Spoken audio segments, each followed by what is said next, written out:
अस्सलामुअलैकुम दोस्तों, आप सब खैरियत से हैं। मैं उम्मीद करता हूं कि सब खैरियत से होंगे। ठीक है, अभी मगरिब का वक्त हो चुका है। अभी अज़ान होने वाली है।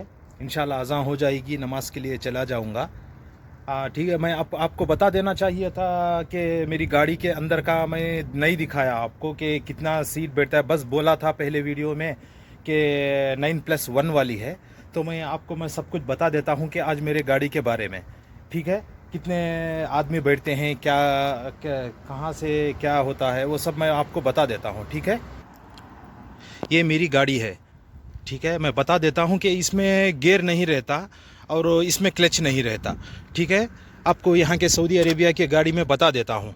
ठीक है, देखो यहाँ पे बस ये एस्लेटर है और ये है ना ब्रेक है। बस ये हैंड ब्रेक है। हैंड ब्रेक यहाँ पे रहता है।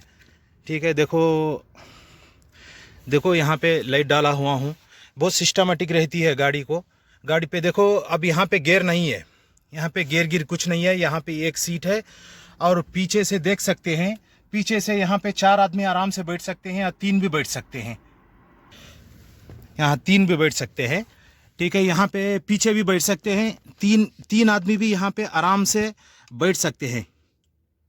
और यहाँ से हम पीछे चले जाएंगे तो यहाँ पे मैं इसको डिक्की ओपन करूँगा। देखिए कि इतना सा गैप रहता है। अल्हम्दुलिल्लाह हमारे गांव में, हमारे इंडिया में ऐसी मिलती है नहीं मिलती है मुझको तो पता नहीं, मगर ये तो गाड़ी मैं चलाता हूँ। गाड़ी इसका नाम GMC है। इसका नाम GMC है। हर गाड़ी ऐसी ही रहती है। किसी गाड़ी को गियर नहीं रहता, किसी गाड़ी को गियर नहीं रहता। मगर ये एक बात यह है कि यहाँ पे रूल्स को फॉलो करना पड़ेगा हमें। सऊदी अरेबिया में जब हम काम पे आते हैं तो हम रूल्स को फॉलो करना पड़ेगा। यहाँ पे रूल्स जो हैं, इशारा तोड़ेंगे तो 3000 रियाल मुखालिफा आएगा। बेल्ट नहीं डालेंगे तो सीट बेल्ट नहीं डालेंगे तो 100 रियाल मुखालिफा है। और बाद में गाड़ी सीधा पार्क नहीं करेंगे तो उसका 100 रियाल मुखालिफा है। ठीक है, वो मुखालिफा तो हमको भरना पड़ेगा। इसका कफील की कोई ज़िम्मेदारी नहीं है। यहाँ पे सऊदी अरेबिया में कफील कोई ज़िम्मेदारी नहीं लेता। गाड़ी ठुक गई तो आपकी ज़िम्मेदारी, आपको उठाना पड़ेगा उस ज़िम्मेदारी का। तो मुखालिफा सीट बेल्ट का आएगा तो आपकी ज़िम्मेदारी है। पार्किंग नहीं सीधा की, उसका 100 रियाल है, उसका भी भरना पड़ेगा। तो ये खुद हमें इसकी ज़िम्मेदारी हमको उठाना पड़ेगा। ठीक है भाई, कोई भी आना चाहता है सऊदी अरेबिया को, कोई भी आ सकता है। मगर थोड़ी सी मुश्किल यह है कि भाई 10th क्लास सर्टिफिकेट चाहिए पासपोर्ट के लिए। 10th क्लास सर्टिफिकेट के ऊपर पासपोर्ट बनाना पड़ेगा। उसके ऊपर ECNR बोल के रहता है, ECR बोल के रहता है। 2 रहते हैं। 10th क्लास नहीं पढ़ेंगे तो है ना, यहाँ पे एजुकेशन नहीं रहेगा तो कोई दिक्कत तो नहीं होगी, मगर यहाँ पे थोड़ा 10,000 20,000 ख़र्चा ज़्यादा आ जाता है। कोई दिक्कत नहीं है, इंशाल्लाह आपको मिल जाता है। 1500 1800 तक तनख्वाह मिल जाती है। अल्हम्दुलिल्लाह आप आके यहाँ पे रह सकते हैं, कांटेक्ट कर सकते हैं कि हैदराबाद में एजेंट है, मुंबई में एजेंट है। आपको कोई भी मैसेज कर दो कि मैं भी आना चाहता हूँ, मुझे नंबर चाहिए बोले तो इंशाल्लाह मैं नंबर में दे देता हूँ। मैसेज में आप जो भी भेजना हो, कमेंट लिखना हो तो मैसेज में लिखिए, नंबर चाहिए तो मैं नंबर भी दे देता हूँ। ठीक है भाई, आओ कमाओ। अल्हम्दुलिल्लाह मैं तो बहुत साल से हूँ, 2016 से कमा रहा हूँ। अल्हम्दुलिल्लाह आराम से हूँ, कुछ दिक्कत नहीं है। सब बोलते हैं कि भाई बहुत सताते हैं यहाँ पे, बहुत तकलीफ़ देते हैं। कोई नहीं यार, सब झूठ है भाई। इससे कौन मौका मिलेगा भाई कि यहाँ पे रहकर मक्के को बार बार हम जाएंगे, मक्के का दीदार करेंगे और बाद में है ना नबी करीम सल्लल्लाहु अलैहि वसल्लम की ज़ियारत कर लेंगे। है ना यार, हाँ, कौन सा मौका मिलेगा? कितने लोग कितना पैसा खर्चा कर रहे हैं। तो नसीब किसी को नसीब होती है, किसी को नसीब नहीं होती। उम्रा के लिए बहुत सारे लोगों को मैंने देखा भाई, क्या भाई हज पे आ रहे हैं तो भाई हमारा टिकट नहीं हुआ है, हमारा कोई प्रॉब्लम हो चुका है, वो हो चुका है। अरे हमको अल्लाह ताला ने मौका दिया है कि मक्का और मदीने की दीदार करने का, तो उसको हाथ से क्यों गंवाएं? ये ख़र्चा आता है। देखो भाई, वो एजुकेशन के ऊपर आता है। मैं ड्राइवर के लिए नहीं बोल रहा हूँ। एजुकेशन तुम्हारा जितना भी हो, जितना भी हो एजुकेशन, जितना ज़्यादा पढ़े होंगे उतना ख़र्चा भी आएगा, उतनी अच्छी से अच्छी आपको जॉब भी मिलेगी। टेंशन मत लेना, कोई भी जॉब पे यहाँ पे आ सकते हो, कुछ भी कमा सकते हो, टेंशन नहीं है। यहाँ पे कोई नहीं सताएगा, कोई नहीं करेगा। जब देखो ये जब ड्राइवर पे हम आएंगे, जितना वो काम बोलते हैं उतना काम करते हुए चले जाएंगे तो कोई दिक्कत नहीं होगी। हम मना कर देंगे, उनको बात बुरा बुला कहेंगे तो उनके सामने तो बहुत तकलीफ़ होगी। सब लोग मुझे पूछ रहे थे, भाई आपने तो इंडिया से है, तो इंडिया से कहीं से कैसे तुमने ज़ुबान को सीखा, कैसे रास्तों को देखा। भाई देखो, मैं बोलता हूँ कि जब मैं 2016 में आया तो बहुत तकलीफ़ हुई मुझे। बहुत ये इस वजह से तकलीफ़ हुई कि मैं उनकी ज़ुबान मैं नहीं जानता, उनकी ज़ुबान मैं नहीं जानता। फिर बाद में उनका खाना सेट नहीं होता था। मैं बहुत परेशान था कि 6 महीने तक यार वो क्या करूं समझ में नहीं आ रहा था। हर दिन है ना नमाज़ पढ़ के, तहज्जुद की नमाज़ पढ़ के हर दिन रोया करता था कि अल्लाह ताला इस ज़ुबान पे है ना अरबी सीखने की तौफ़ीक़ अता फ़रमा। तो बहुत बोले, मेरे आजू बाजू दोस्त थे यूपी वाले, उनसे मैं रब्ता किया कि भाई मुझे अरबी सीखना है। मैं ऐसा किया कि एक पेपर पेन लेके सब कुछ लिखता गया कि इस चीज़ को, कार को क्या बोलते हैं, चाबी को क्या बोलते हैं, रास्ते को क्या बोलते हैं, दरवाजे को क्या बोलते हैं। हर चीज़ मैं लिखता गया, पढ़ता गया, लिखता गया, पढ़ता गया। फिर भी मेरे दिमाग में नहीं आया। तो मैंने सोचा भाई क्या करूं, समझ में नहीं आ रहा था। फिर भाई यूट्यूब में देखा, यूट्यूब में देखने के बाद बोल रहे थे कि लैंग्वेज सीख सकते हैं, बता सकते हैं, बोल सकते हैं। तो मैंने सोचा कि यूट्यूब में भी सीख लूँ। तो यूट्यूब में भी मैंने बहुत कोशिश किया, तो यूट्यूब में भी नहीं आया। तो यूट्यूब में भी फिर बाद में है ना मैं बोलते बोलते, मेरे दोस्तों से बात करते करते, सब लोग अल्हम्दुलिल्लाह, मैंने तो उतना अरबी, मैं ये नहीं बोल रहा हूँ कि मैं उतना अरबी सीखा हूँ, अल्हम्दुलिल्लाह जितना इनसे बात करना चाहता हूँ उतना अरबी तो मैं जानता हूँ। अब ठीक है, अब ये रहा कि रास्तों के बारे में मैं बहुत परेशान था। तो मैंने रास्ते के बारे में यही ऐसा जानना शुरू किया कि मेरी मैडम ने एक आदमी को रखा था कि भाई ये मेरी बेटी का ड्राइवर है, तो इसके साथ तू है ना थोड़ा रास्ता पहचान लेना। तो मैंने ठीक है बोल के 1-2 दिन वो लेके गया। फिर बोला एक ही रास्ते पर, यहाँ पे एक रास्ता एक जैसा रहता है, हर रास्ते अलग अलग नहीं रहते। उसलिए मैंने देखा, उसने दूसरे दिन मुझे बोला कि भाई ये रास्ते पे ऐसे चला जा। तो मैंने कन्फ्यूज़ हो गया कि रास्ते पे यार मैं कैसे जाऊं, कैसे पता करूं कि ये रास्ता कहाँ जाता है। मुझे कन्फ्यूज़ होने लगा।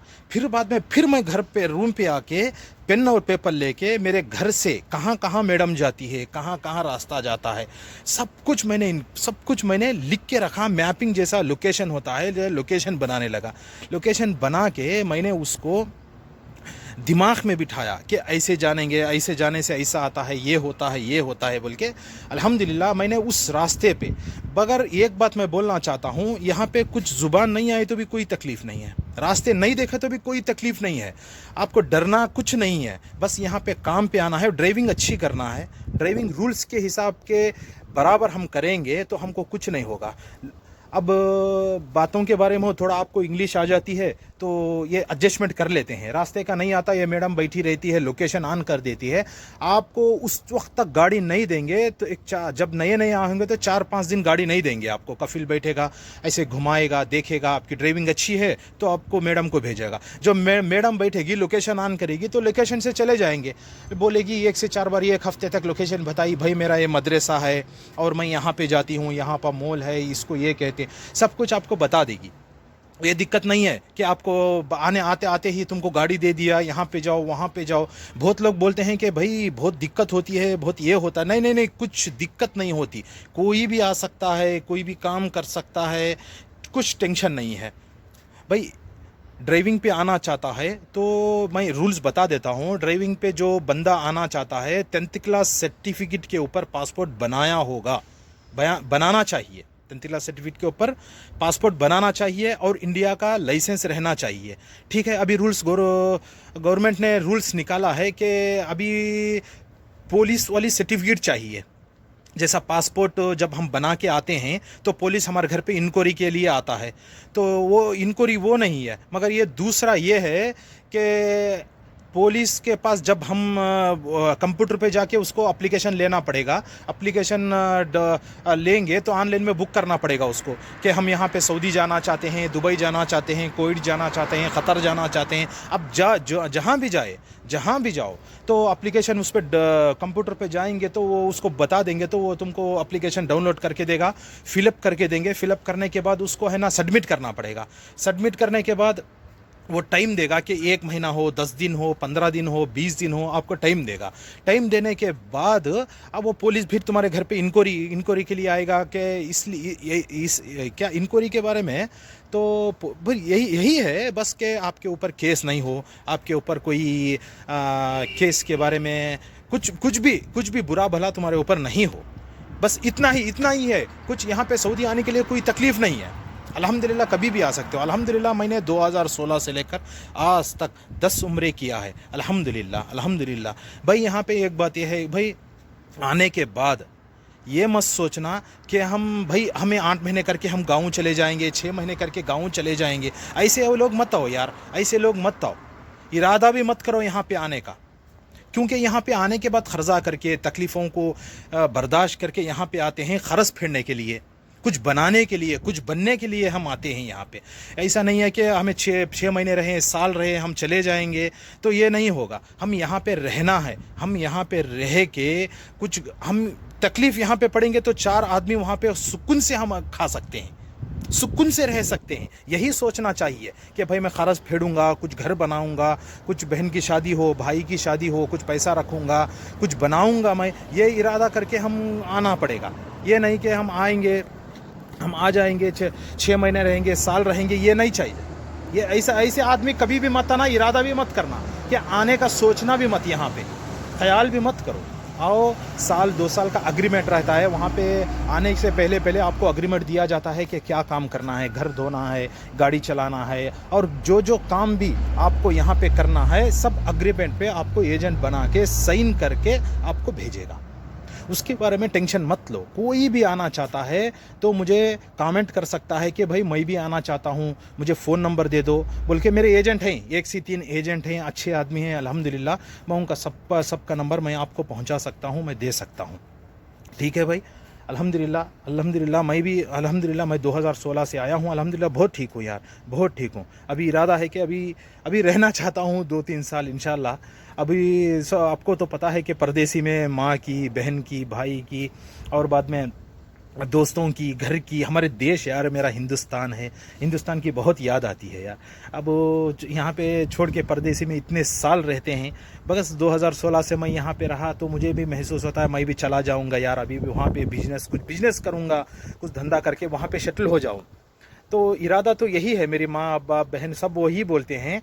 फिर भी मैं इरादा कर रहा हूँ कि भाई अब जाऊँगा तो फिर 2 साल आ जाऊँगा, फिर 2 साल करूँगा। यहाँ एक बात यह है कि यहाँ की आदत नहीं छूटती।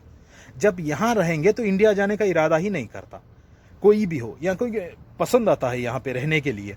यहाँ पे दोस्त लोग रहते हैं, पाकिस्तान, इंडिया के, श्रीलंका के, बांग्लादेश के, हर दोस्त यहाँ पे रहते हैं, मिलजुल के रहते हैं, बहुत हंसी खुशी से रहते हैं। यही सोच के सब लोग रहते हैं कि हम यहाँ पे मेहनत करेंगे कि हमारे वहाँ पे बहन भाई लोग हंसते हुए खुशी से रहेंगे।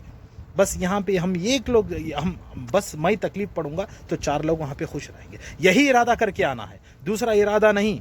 मैं किसी को हर बार यही बोल रहा हूँ कि ये इरादा नहीं रख के आया, 6 महीने 8 महीने करके मैं चले जाना चाहता हूँ, तो उसको ये इरादा करना नहीं चाहिए कि मैं सऊदी जाऊँगा। ये इरादा कभी भी मत करो। अग्रीमेंट होता है 2 साल तक, ये नहीं भेजेंगे, 2 साल तक कभी भी नहीं भेजेंगे ये लोग।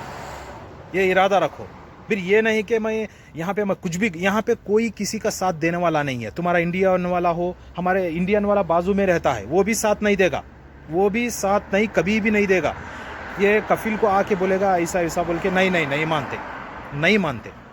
जब मैं 2016 में आया तो 8 महीने बाकी थे, तो मेरे अब्बू का इंतकाल हो गया। तो मैंने इनको बोला, मगर फिर भी इन्होंने बोला कि भाई उम्रा चला जा, यहाँ पे ज़ियारत कर ले। इंशाल्लाह मैं ऐसे ही किया कि मेरे अब्बू के ऊपर जाके मैं उम्रा किया, अल्हम्दुलिल्लाह उम्रा किया। बस मेरी माँ ने बोला कि बेटा आना चाहता है तो आ जा, बस भाई यहाँ से मैं निकल जाऊँगा, मेरी फ़्लाइट तो यहाँ पे रहेगी, मगर तत्काल में मैं टिकट करवाऊँगा तो भी मुझे 2 दिन लगेगा आने के लिए, तो मैयत के लिए तकलीफ़ हो जाएगी। इसलिए मैंने सोचा कि भाई चलो ठीक है, इंशाल्लाह। ज़िम्मेदारी बहुत थी, मेरी ज़िम्मेदारी बहुत थी, इसलिए मैं यहाँ पे रह गया यार। माँ बाप अब्बू के मेरे अब्बू के जनाजे पे भी नहीं गया मैं। जब दूसरी बार मैं छुट्टी जाके आया तो मेरे जीजा जी का इंतकाल हो गया, उनके जनाजे पे भी नहीं गया, तो बाद में भी अल्हम्दुलिल्लाह कैसे कि हो गया है। बस मैं ये सब लोगों को यही बोलना चाहता हूँ कि ऐसा इरादा मत रखो, आना चाहते हो तो अल्हम्दुलिल्लाह आओ, अच्छे से कमाओ, अच्छे से रहो यार। अरे यार अभी एक बात भूल गया, मैं बोलना चाहता था कि मेरे हिंदू लोग दोस्त हैं कि दीपावली है, दीपावली बहुत मुबारक हो यार सब लोगों को, सब हिंदू दोस्तों को, सब मेरे तरफ से है ना, दीपावली मुबारक हो भाई। कल हो गई होगी दीपावली, तो मुझे पता नहीं था कि अभी मैं फ़ोन किया तो मेरे दोस्त ने बोला भाई हमारी ईद है, तो मुझे अभी पता चला। सब लोगों को भाई दीपावली मुबारक हो भाई। ठीक है भाई।